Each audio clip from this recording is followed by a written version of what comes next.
নমস্কার বন্ধুরা। বন্ধুরা, আপনারা নতুন প্যান কার্ড করলে সেই নতুন প্যান কার্ড বন্ধুরা আমাদের এক সপ্তাহ থেকে 15 দিন ভিতরে আমাদের হচ্ছে যেটা রুরাল এলাকা আসতে টাইম লেগে যায়। এবং বন্ধুরা আমরা সেখান থেকে হচ্ছে গিয়ে প্যান কার্ডটাকে ট্র্যাক করে দেখতে পারি যে কোন জায়গায় আছে, সেটাকে আমরা ট্র্যাক করে দেখতে পারি। সেম বন্ধুরা, আমরা যদি আধার কার্ড নতুন করি, আধার কার্ড পোস্ট অফিসে চলে আসে, সেটা কিন্তু ট্র্যাক করা যায় না। কিন্তু পরবর্তীকালে সেটা যদি আমরা পিভিসি কার্ডে আবেদন করি, সেই পিভিসি কার্ড কিন্তু অনলাইনে ট্র্যাক করে দেখা যায় যে আমাদের পোস্ট অফিসে কবে এসে আসে।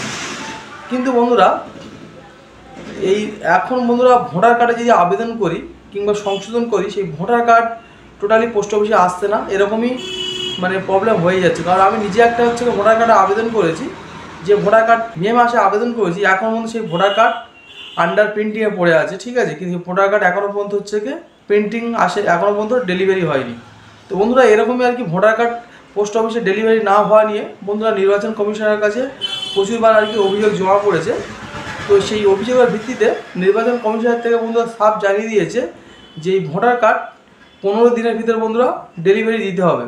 পশ্চিমবঙ্গ সার্কেলের যে চিফ অশোক কুমারের সাথে নির্বাচন কমিশনের প্রাথমিক বৈঠক হয়, এবং বৈঠকে এই নিয়ে বন্ধুরা আলোচনা হয়েছে। এবং আলোচনাতে অশোক কুমার তিনি জানিয়েছেন যে পশ্চিমবঙ্গ সার্কেলের হাতে যদি ভোটার কার্ড যেদিনকে আসবে সেদিন থেকে 5 দিনের ভিতরে সেই ভোটার কার্ড হচ্ছে গিয়ে বাড়িতে পৌঁছে যাবে। তিনি আরও জানান যে হচ্ছে এই যে তাড়াতাড়ি হচ্ছে পোস্ট না হওয়ার জন্য কিছু আর কি তাদের সমস্যা ছিল, সেই সমস্যাগুলো খুব তাড়াতাড়ি তারা কাটিয়ে উঠবে, এবং কাটিয়ে উঠে খুবই তাড়াতাড়ি ভোটার কার্ড হচ্ছে গিয়ে আপনার বাড়িতে হচ্ছে গিয়ে পোস্ট পাবেন।